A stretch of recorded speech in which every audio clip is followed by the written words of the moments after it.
I need to stop running, and I wanted to keep on running. And I was just looking for the next thing to run to, trying to keep on running. But my neuropsychologist was like, yo, if you don't stop, if you don't slow down, if you don't confront all the trauma that you've been trying to push so deep down here, eventually you're going to burn out. You're going to be in your 30s and you're going to fucking lose your shit because you never took the time to actually work through this trauma. So I'm currently doing that.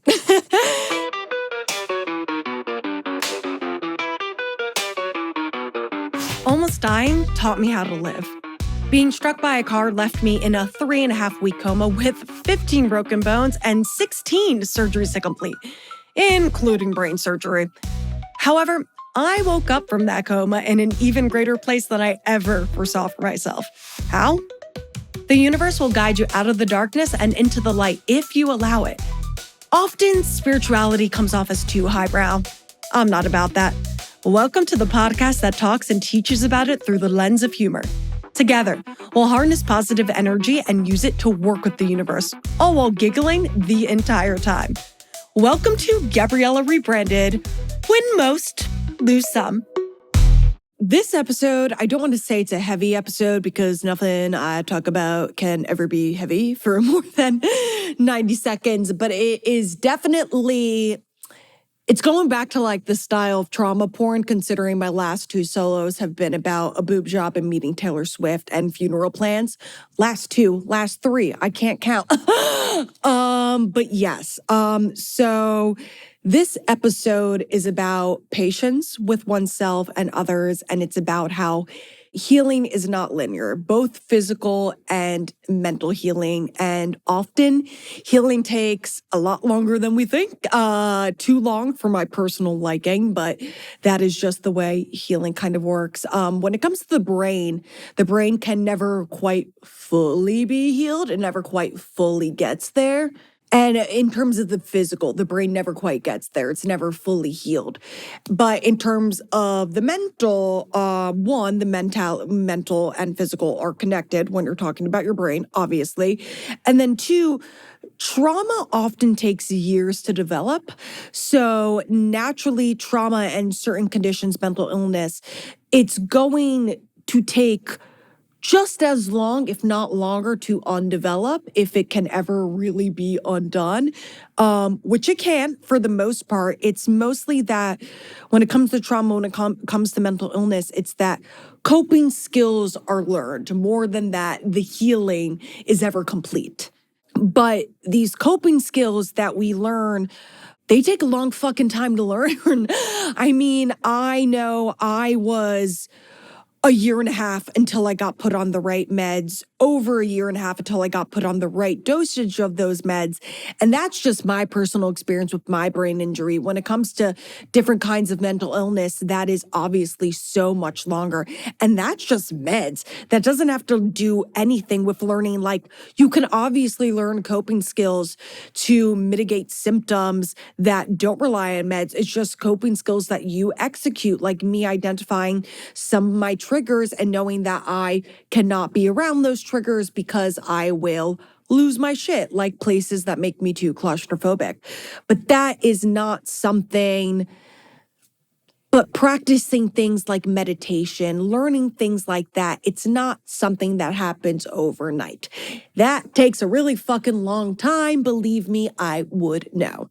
To the outside, it probably doesn't look like I'm better at managing or controlling my ailments at all, because you're obviously only taking note of the times that I fail and the times that my overwhelm and my panic does get the best of me. And there's tears, there's screaming, there's crying, there's running away. But the reality is that I am battling feelings of overwhelm and overstimulation and wanting to panic like multiple times a week. The overstimulation, I kind of think is constant. I've just gotten better that 9.5 times out of 10, I'm pretty good at controlling it. Maybe 9 out of 10, if we're being honest, or looking at the places I'm lapsing. More as it pertains to the physical. A lot of times physical side effects from injuries, they don't show themselves until years later. I know someone that sustained a TBI that over 10 years later, developed an awful hand tremor. My neuropsychologist was telling me about another client she has who healed really well and recovered really well from her TBI, but then 10 years later developed a seizure disorder. And then, brains aside, things like cancer, we all know people who go into remission and then the cancer unfortunately comes back, and it's usually more aggressive when it comes back.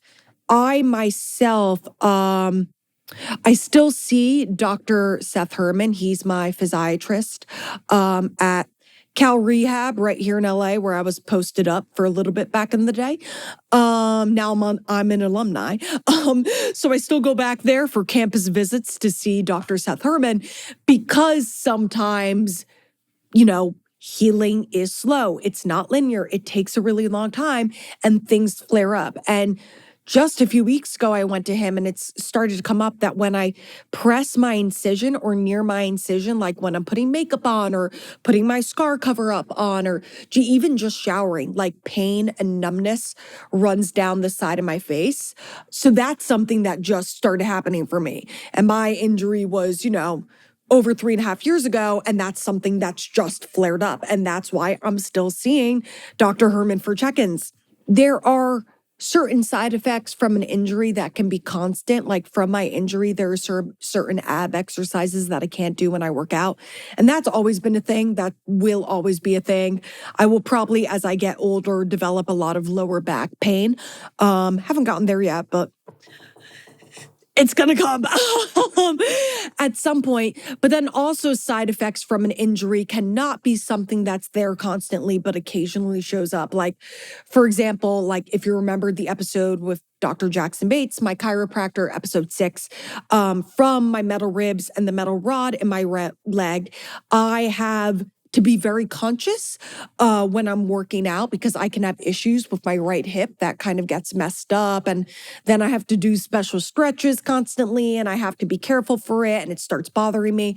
But I didn't first notice that. I didn't first have a problem with that until May 2024. And I got the metal ribs and the metal rod in October 2021. Believe me, they didn't delay those. Those had to go in as soon as possible. Actually, the metal ribs were delayed a bit because of my pneumonia. They couldn't put the metal ribs in until my pneumonia subsided. But you get the point. It was within the first couple weeks of me getting hurt, but they didn't present issues with my body until May 2024. All my friends and family have heard this because I resonated so deeply with it. I even said it at my podcast launch when I gave a little speech. I read this quote, patience is the softest form of love. And that quote really hit me. It had me thinking about all the people that stood in my corner and been with me throughout all of this. It had me thinking of the people that couldn't be patient with me and I lost through this entire experience. But I only thought about them for like a brief second because they've already taken too much of my energy and we're not giving them any more of my mental energy. Mainly, I was thinking about the outpouring of love that I'm shown on a daily basis and the people who have stood by me and offered me grace and listening and not understanding because they can't offer me understanding because they're not living it, but just listening and holding space for me and embracing everything, every mess up that I have, every episode that's not great, especially in the beginning when it was like extremely frequent, things like panic attacks and emotional outbursts. And just that, like, I was operating more slower, like I was operating more slowly than the average person. It had me thinking about my friends who let me come to fucking Coachella with them 6 months after my injury so I could see Harry Styles. Baller of me, but yes, 6 months out of my injury, 5 months out of the coma, and 4 months out of the hospital, I went to fucking Coachella to see Harry Styles. Insane, I know, but seeing Harry was the first time I smiled, like really smiled since I had gotten hurt. And I barely remember it because, my brain was not in tip-top condition.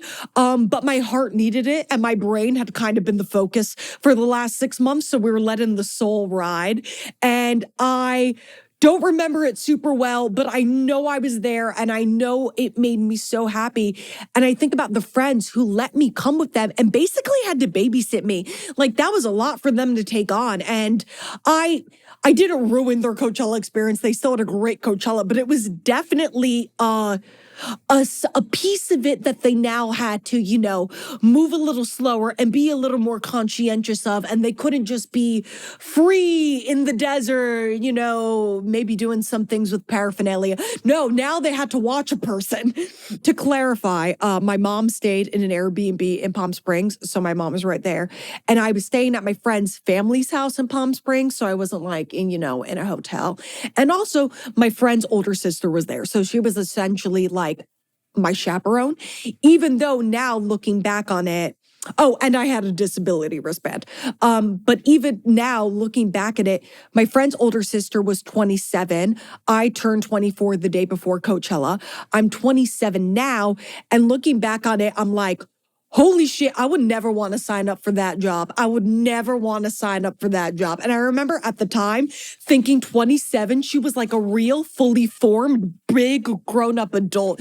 And now I'm like, my mommy still books my flights for me. Like it's my money, but my mom's pressing the buttons on her laptop. Like 27 is, no, I have no idea how this woman did that. She's an amazing woman. Anyway, the Coachella venture, I want to say, it was not a good idea. I don't recommend. I think I'm supposed to say it's a bad idea. It was a great idea. But I think I'm supposed to say that it was a bad idea. Don't do that. Don't do that, kids with TBIs. Wasn't good. It wasn't good for the brain, but it was so good for my soul. Whatever. Don't do it. You shouldn't do that. Don't follow my footsteps. Anyway, moving on. It's been over 3.5 years of this thing, and it's going to be infinitely more. Well, as long as my life is, that is. And I am confident of a few people that I have in my corner that have just stood by me throughout all of this and have been so patient with me and have forgiven so much shit. And I think I've made it clear in these podcast episodes, but to reiterate, if I haven't, I would be completely lying to you if I said that I was all healed and completely fine. That's just not the reality of the situation. That's not how I can move through the world. So there are still things that happen and there are still times that flare up and I'm not good. Just this past winter, my PTSD was rearing its head because I was going through some shit. And that is just the reality of sometimes these things will happen to me and I'm going to get better. I'm going to heal more and I'm going to get better at controlling them and learning more skills. But sometimes it is going to flare up. Sometimes I will fail. I don't like to admit defeat, but sometimes I will, or not fail because none of us ever fail at anything. But sometimes I will have slip ups. And as I said in my episode with Hannah, episode 10, a slip up is just that. It's a slip. It's not a failure. It's a slip. But sometimes I still will have those slip ups. I went with my family to Cabo the month prior to me recording this.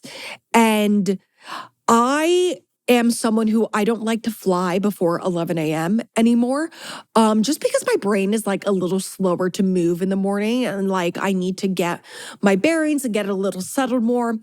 And even though it was a short flight, it was international travel by myself for the first time since I had gotten hurt. I think actually the last time I traveled internationally by myself was when I was abroad in 2019. But yes, it was the first time internationally traveling by myself. And I call back to what I just said a little bit ago. My mom booked this flight for me, and she booked a flight that left at 9 a.m. And I like flights that don't leave until 11, but she booked this flight for 9. I was very overwhelmed. Sure enough, the lift had to turn back not once, but twice because I left things at home that I needed, including my passport. That is just the reality of where we're at because I was tired. And again, new environment, doing new things like leaving for an international trip that early. That's something that I haven't really, and by myself, I haven't left for an international trip by myself that early in the morning, period, since I've gotten her. I've only traveled internationally one time and I was with my uncle and our flight left in the evening. So that was just something that really rattled me. And it was it's new environments that sort of can bring to light all the deficiencies that I have. Then, once I landed in Cabo, I was going through the airport with my big suitcase and also my carry-on. And I've never been a girl who desperately wants a boyfriend. I've never been a girl who's like that. I say people will come into your life when they come. I've always been patient with that. I'm like, relationships happen at a good time.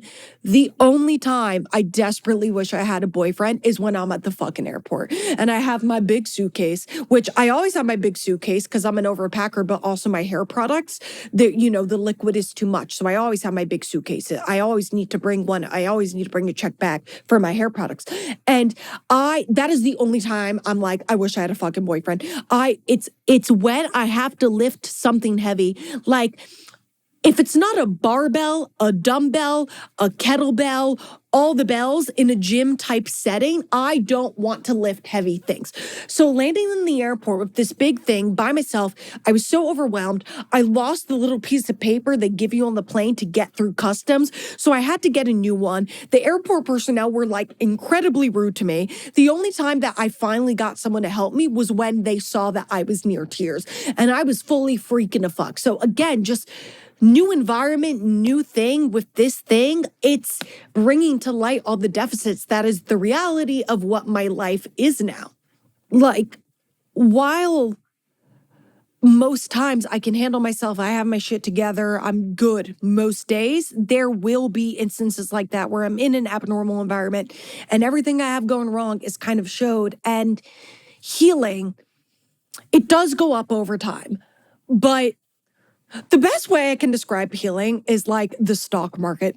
Like if we were to plot healing on a graph, like it does go up over time, but it's like, up here and then it's really quickly down here. And then it's like slowly up here and up here and up here.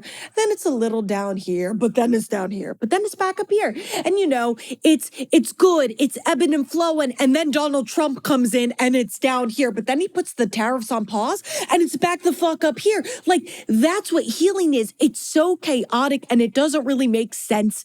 And it's just, you never know what it's going to be like on the day of. And overall, it is going up, but the going up is not smooth. It is a rocky going up. Also, while I was in Cabo, my family did a boat trip, not once, but twice on 2 separate days. And on the first time we did a trip, it was fine and it was great. I even sat at the front where it was more rocky to go on a natural roller coaster because I can't go on fake ones. And it was awesome. We had an excellent time. And then the second time we did a boat trip, I hadn't slept well the night before and I was really tired.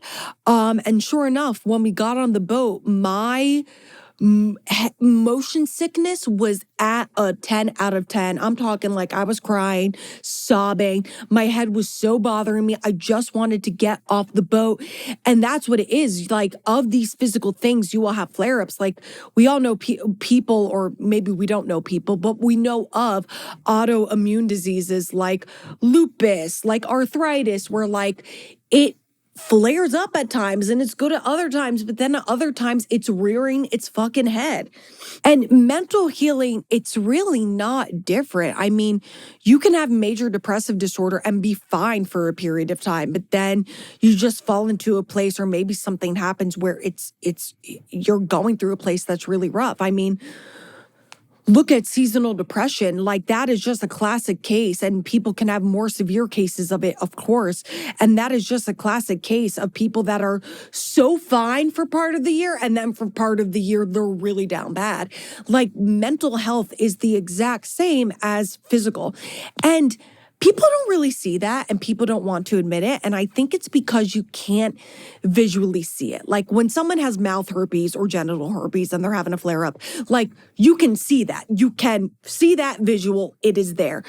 But when I'm having a panic attack, you don't see my neurons firing and freaking the fuck. You just see a girl losing her shit, screaming or crying or running away, or all three. That's all you see. And you just see a crazy, chaotic bitch. You aren't seeing what's going on in here. You're not seeing how complicated and complex it is. And people can have silent panic attacks. Like when we think about panic attacks, we think of someone hyperventilating. That's not always the case.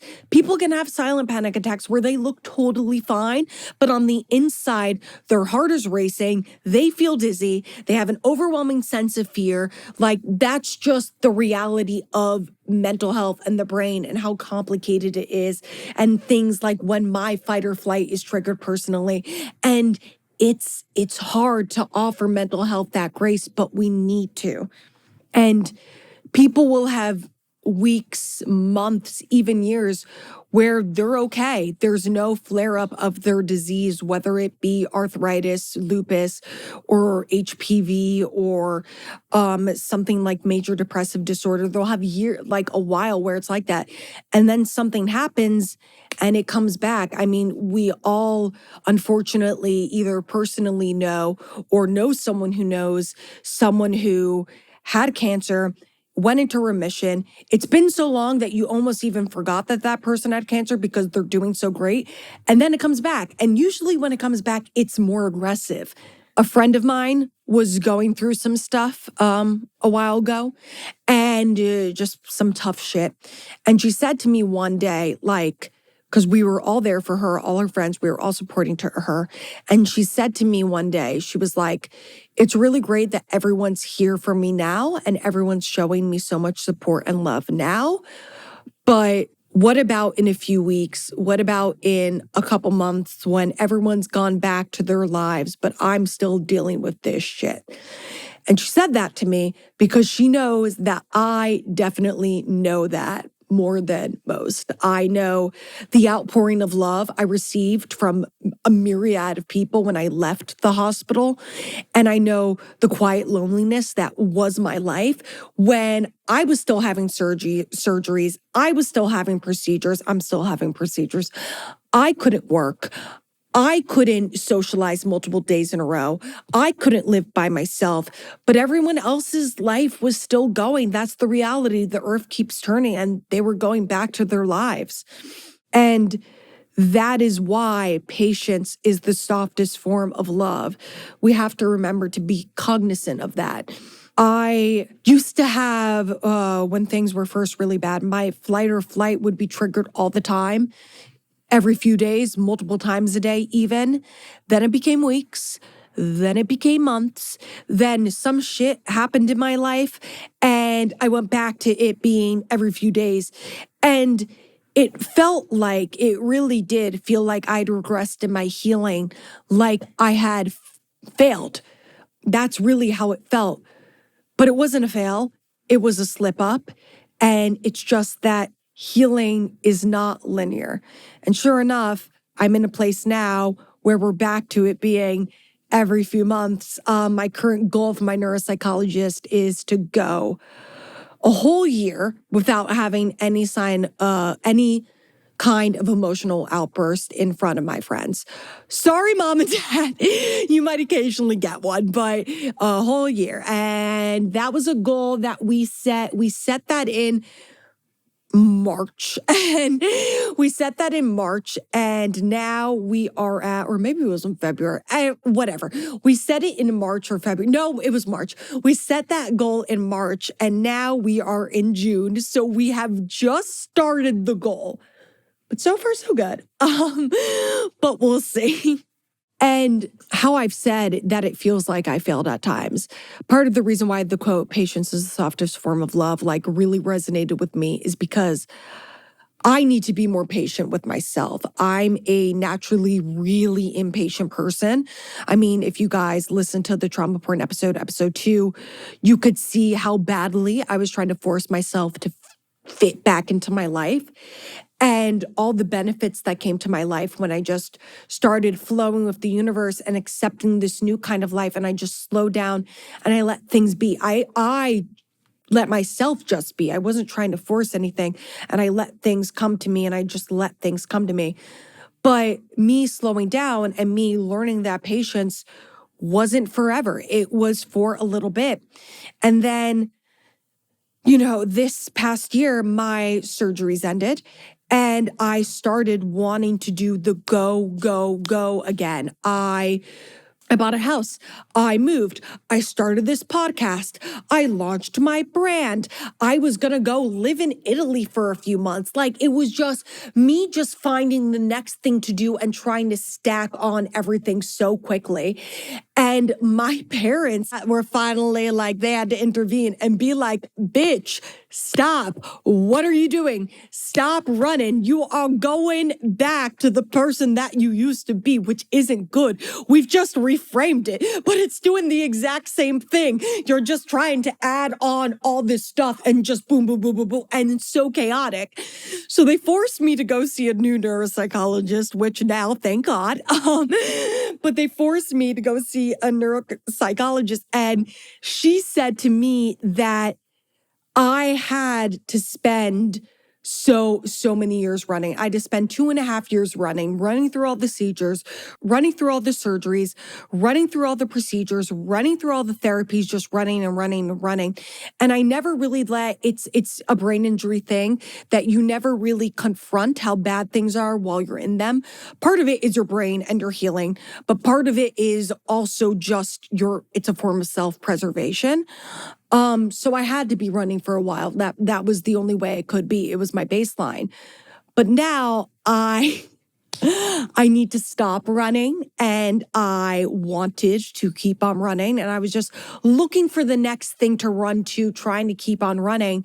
But my neuropsychologist was like, yo, if you don't stop, if you don't slow down, if you don't confront all the trauma that you've been trying to push so deep down here, eventually you're going to burn out. You're going to be in your 30s and you're going to fucking lose your shit because you never took the time to actually work through this trauma. So I'm currently doing that. And I'm currently working with this neuropsychologist. And simultaneously, while I've been releasing this season, I've also been doing a lot of my own trauma work, which isn't fun all the time. In fact, it rarely is. I cry most sessions, but it's necessary. I don't want to be stunted at the age when I was when this happened. I don't want to be 23 forever. I want to grow. I want to heal. So I'm willing to do the work, and I wouldn't have done the work if my parents caught me and checked me and forced me to check myself and stand up business and forced me to go see this neuropsychologist. But I'm really glad they did. And even though it's really not fun, I'm happy that I'm finally doing it because I would have to do it at some point. So let's get it over with and do it now. Sure enough, when I was talking to a close friend of mine, I was telling her what this neuropsychologist said and how I had been doing the running.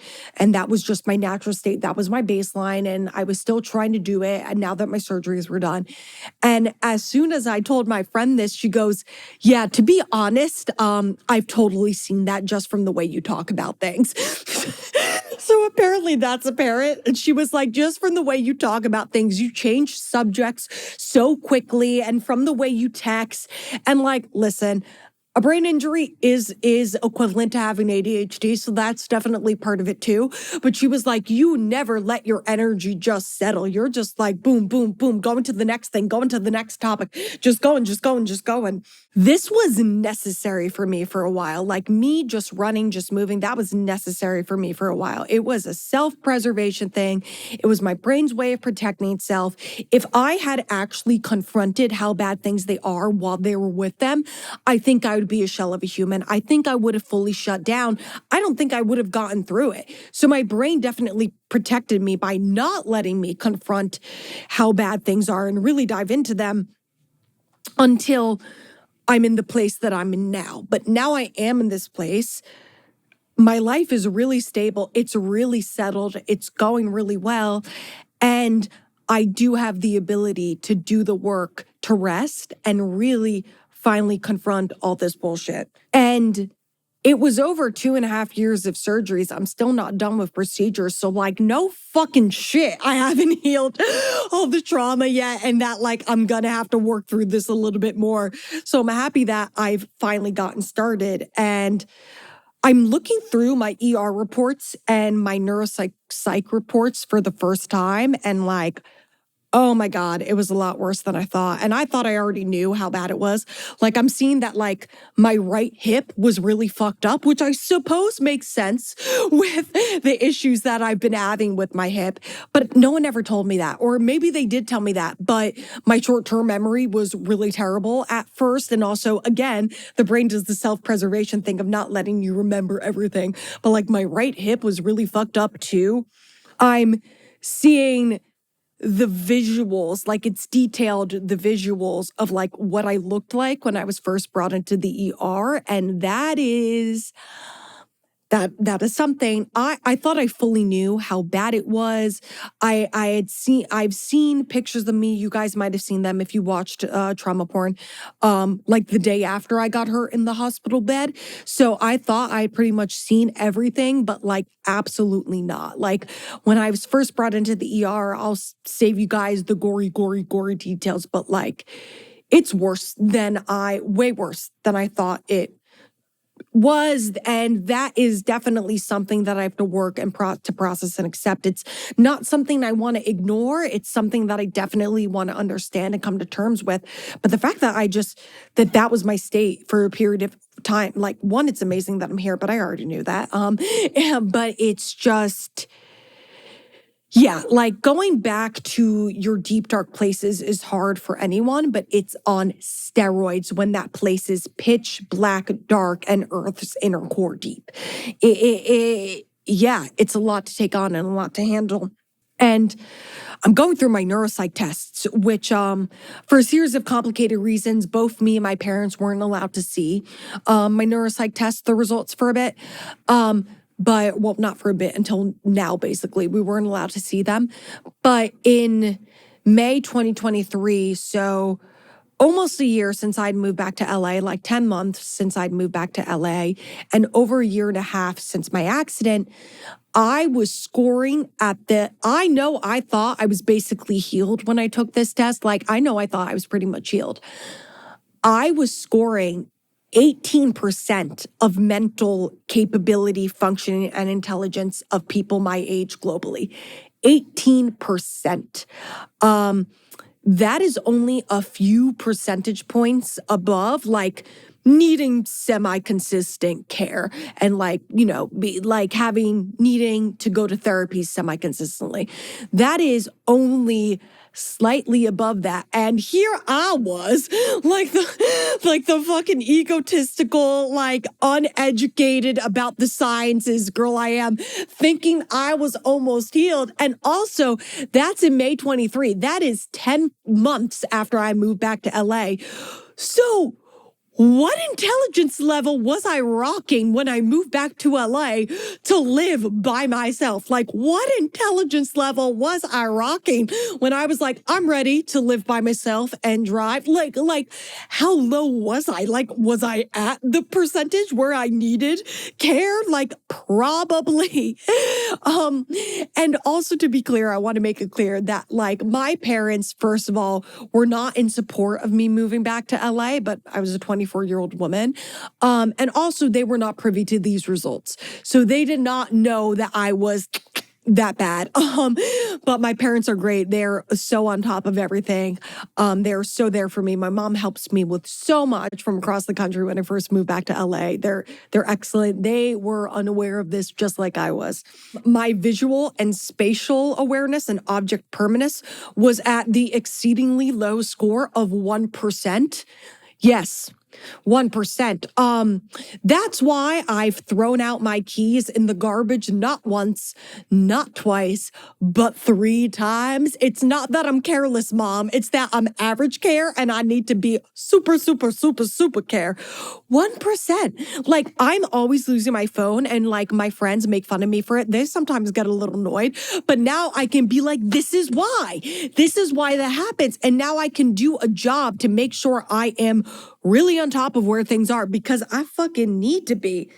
It also said that I was more fatigued than 99% of people my age. That one I believe. That one I absolutely believe. And it's funny because a lot of people say that I seem like I have so much energy. And like, y'all, that is just the Sagittarius rising in me. That's all that is. I am tired all the time. I don't remember what it's like to have energy. It's just a matter of how tired I am. And like, there's the proof. There are the numbers. There's the data. There's the facts. At least at this time, I was more tired than 99% of people my age. Yes, I'm surprised. I was basically narcoleptic. Not really, but you know what I mean. I'm actually taking another neuropsych test next week for like shits and giggles because Dr. Herman and my neuropsychologist, after going through all this, are just like curious to see what I would score now. So wish me luck. I'm hoping to, before I was her, they can estimate where my intelligence was, like based on my grades and schooling and things like that. And before I was her, I was in the at 88% domestically, which my neuropsychologist was like, isn't that so great? And I was like, it's just 88. It's just 88. I was like, did you know I graduated high school with 12 APs? And she was like, yes, I can see that here. I'm like, okay. Did you know I graduated from USC magna cum laude? And she was like, it's little fine things. You don't have a master's degree. And I'm like, okay. I was only 88%, but yes, I was 88% before I got hurt. So now I'm hoping to be, I don't want to say it because then what if I'm not there at all? And it's just what does, but definitely above 18%. And I can say with confidence that I'll be above 18%. But yeah, one of the other things that I really saw charted was how bad my PTSD and depression was at certain moments. And I remember I always said that I thought it was crazy that I didn't have like really bad, like basically non-functional amounts of PTSD. And I'm reading these tests and it's like, no, you absolutely did. You absolutely did. We were really worried about you. Your PTSD was off the rails, as was your depression. Like it's written down, it's charted. And I was like, oh, okay. Like it was valid that people were really worried for me. And again, another thing where I'm like, I wish they let me see these tests. I wish they let my parents see these tests. Like just absolutely insane. So understanding and seeing all that, more trauma and PTSD has obviously begun to come to the surface, because that's kind of how it works. So it's definitely been work, but not bad work, but good work, but work that I've been going through the last few months while this has been releasing. And I'm really happy that I'm finally doing the work, and I encourage everyone to finally do the work. But this is to say that healing is not linear. Look at where I am. Like you would think that I'm so much mentally progressed. And yes, I am. Over time, I have been. But right now, we're doing a little bit of unraveling and unveiling and going back to the worst places. So right now, we're a little back. Safely. Don't worry, I'm fine. But we're doing the work. We're going back. I definitely have some heavy shit on my mind that I feel like I need to make a few people in my life aware of that, like, hey, like, I'm currently working through this, and yeah, it is triggering me and my trauma a little bit. So just like be wary, be cautious, like dance around me.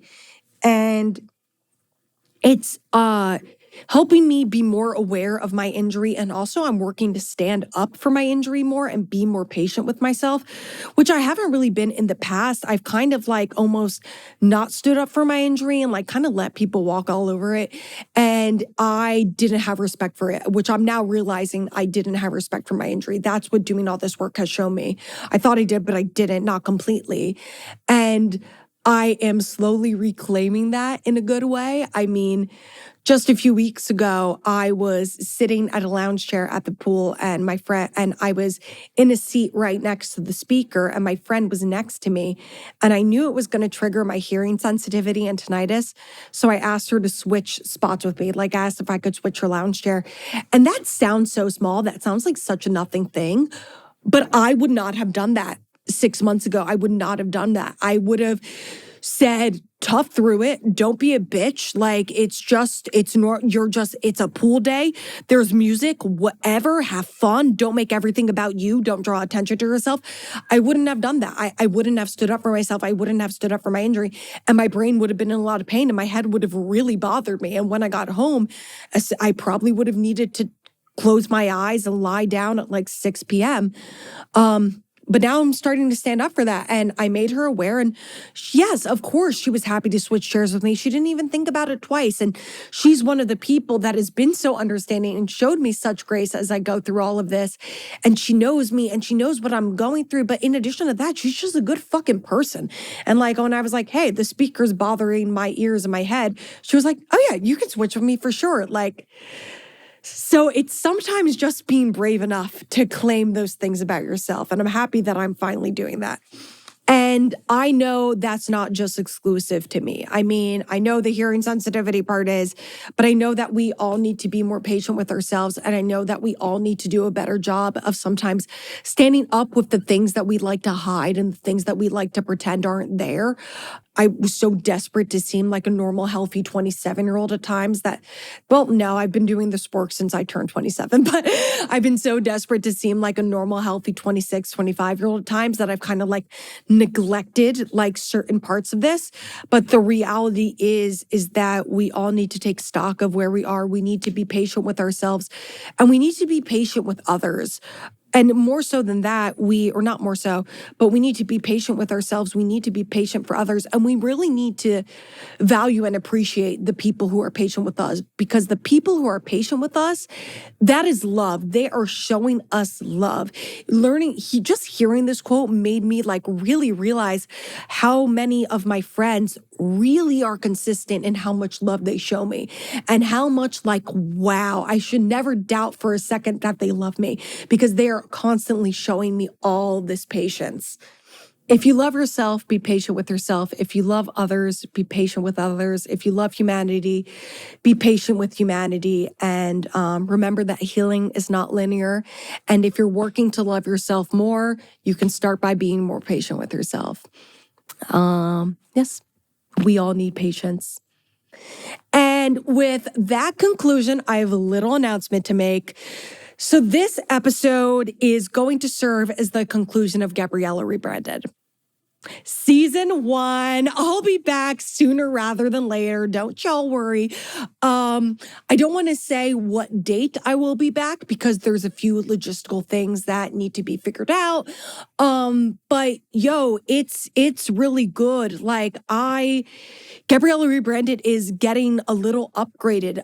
When I come back, I will be in my very own studio, which is really exciting, designed by me, purely made for this podcast. I've been so thankful for the reaction with this podcast and the public perception that I'm like, yeah, let me invest my everything into this. Let's blow the fuck up.